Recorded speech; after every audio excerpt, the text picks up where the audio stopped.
ბათუმიდან დამიკავშირდა ქალბატონი დალი მამულაძემ, რომელმაც მითხრა, რომ მის სასტუმროში სტუმრად არის მოსული ბიჭი, რომელიც ჩამოვიდა თურქეთიდან და ეძებს დედას.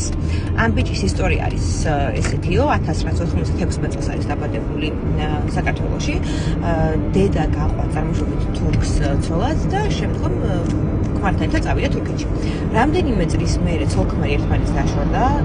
ქალბატონი დაბრუნდა საქართველოში, მაგრამ მამამ ბავშვი არ გამოატანა და როგორც ეშვილი ყვებოდა, მამამო შემიცვალაო დაბადების მოწმობასო და ბებისოწმობაშიო თავისი შემდგომი მეუღლე ჩაწერაო, ვითომ დედა ჩემი არისო და მისამართი შევიცვალეთ, რომ დედას არ ვეპოვეო.